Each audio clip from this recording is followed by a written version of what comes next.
नौकरियों में भ्रष्टाचार, राज्य के मुख्यमंत्री के इस्तीफे की मांग को लेकर बीजेपी आंदोलन में।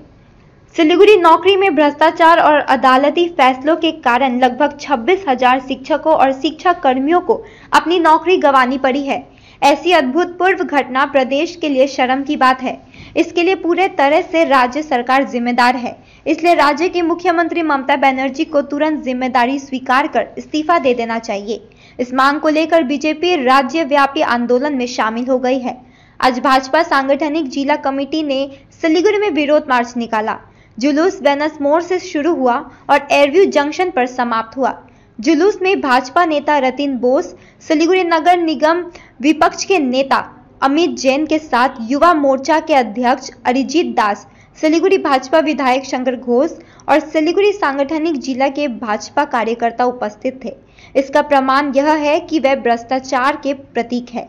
उन्हें तुरंत जिम्मेदारी स्वीकार करनी चाहिए और मुख्यमंत्री पद से इस्तीफा दे देना चाहिए। দেখুন, যুব মোর্চার র্যালি ছিল, আমি জাস্ট এসছি, ওনারা আমাকে ডেকেছিলেন, তাই একটু হাঁটার সৌভাগ্য হলো। আর যেটা সারা রাজ্য জুড়ে যে ঘটনা ঘটেছে, স্বাধীনতার পরে এই ধরনের ঘটনা কখনো ঘটেনি। মমতা ব্যানার্জি সততার প্রতীক বলতেন, উনি যে দুর্নীতির প্রতীক সেটা আজকে প্রমাণিত। আমরা সবাই জানি যে মানুষ তার পরিচয় তার সঙ্গীদের দিয়ে বোঝা যায়।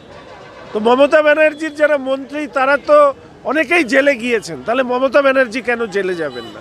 ফিরহাদ হাকিম একসময় বলেছিলেন জয়েন্ট রেসপন্সিবিলিটির কথা ক্যাবিনেটের, তাহলে আজকে সেই ক্যাবিনেটকে সম্পূর্ণভাবে আইনের আওতায় নিয়ে এসে তাদের গ্রেপ্তারের দাবি জানাচ্ছে অন্তত ব্যক্তিগতভাবে আমি এবং ভারতীয় জনতা পার্টি।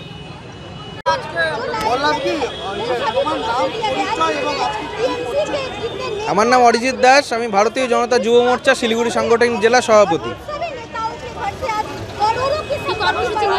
আপনারা জানেন যে গতকালকে সুপ্রিম কোর্টের রায় বেরিয়েছে। হাইকোর্টের রায়কেই পুনর্বহাল করেছেন সুপ্রিম কোর্ট। পরিষ্কার জানিয়ে দিয়েছেন যে 26,000 যে চাকরি যারা করছিলেন, যারা শিক্ষক, তাদের মধ্যে যোগ্য এবং অযোগ্য, যেহেতু রাজ্য সরকার, এসএসসি, শিক্ষা দপ্তর তারা বেছে উঠতে পারেননি বা বেছে দেননি। তার উদ্দেশ্যটা কি? যে মমতা বন্দ্যোপাধ্যায়ের এবং তৃণমূল কংগ্রেসের যারা পেটুয়া, যাদেরকে পয়সা দিয়ে চাকরি দেওয়া হয়েছে, তাদেরকে বাঁচানোর জন্য কোনো রকম সেগ্রিগেশন রাজ্য সরকার, শিক্ষা দপ্তর বা এসএসসির পক্ষ থেকে আসেনি। যার ফলে আজকে প্রায় 18,000 প্লাস যোগ্য শিক্ষক শিক্ষিকা তারা চাকরি হারালেন। আর 7,000 থেকে 7,500 মতন অযোগ্য ছিল,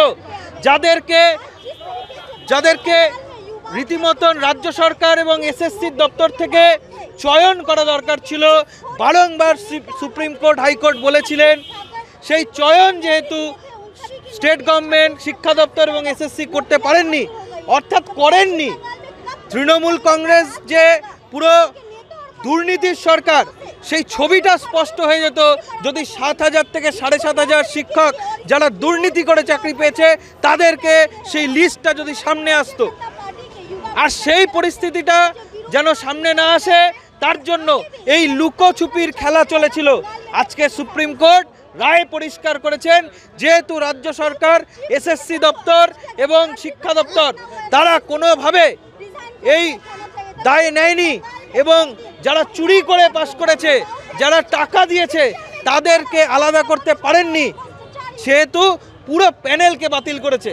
আর এর দায় পুরোপুরি রাজ্য সরকার, পুরোপুরি মুখ্যমন্ত্রীর।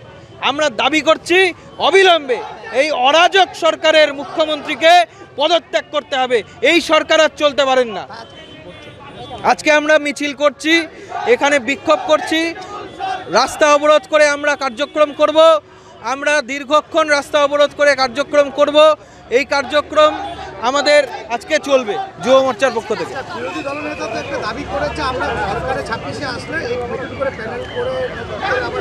একদম অবশ্যই, যারা হচ্ছে তৃণমূলকে টাকা দিয়ে চাকরি পেয়েছে, যাদের কাছ থেকে তৃণমূল কোটি কোটি টাকা পেয়েছে, আমরা পরিষ্কার দাবি করছি গাছে বেঁধে পেঠান, তাদের বাড়িতে যান। আপনারা তৃণমূলের কোন নেতাকে টাকা দিয়েছেন তার বাড়িতে আগে যান, গিয়ে বাড়ির থেকে বের করে গাছে বেঁধে পেটান, কারণ তাদের জন্য আজকে তাদের তো চাকরি গেছেই, উপরন্তু যারা যোগ্য তাদেরও চাকরি গেছে। তাই আমাদের বিরোধী দলনেতা সহ পুরো বিজেপি এই বক্তব্য রাখছে যে আগামী দিনে 26-এ সরকারে আসলে যারা যোগ্য, যারা সঠিকভাবে চাকরি পেয়েছিলেন তাদেরকে চাকরি যেন পুনর্বহাল থাকে, তার জন্য রিট পিটিশন সুপ্রিম কোর্ট এবং হাইকোর্টে দেওয়া হবে। সরকারি স্কুলগুলিতে পড়াশোনা এমনিতেই তলানিতে নেমেছে, তার মধ্যে এরকম 26,000 চাকরি বাতিল, কি অবস্থা হতে পারে? সরকারি স্কুলে কেন্দ্র সরকার থেকে আসা মিড ডে মিল খাওয়ানো ছাড়া রাজ্য সরকারের কোনো অবদান নেই। রাজ্য সরকারের বর্তমান অবদান শূন্য। শিক্ষা দপ্তরটা জেলের ভেতরে বসে আছে। রাজ্য সরকারের চাকরিজীবীরা আজকে এই মুহূর্তে চিন্তা করছে কালকে চাকরিটা থাকবে তো। এই পরিস্থিতিতে শুধু শিক্ষা দপ্তর না, সারা রাজ্যটাই দুর্নীতির বেড়াজালে নিমজ্জিত। তার জন্য এই রাজ্য সরকারকে উপড়ে ফেলতে হবে, 26-এ তৃণমূল সরকারকে উপড়ে ফেলতে হবে।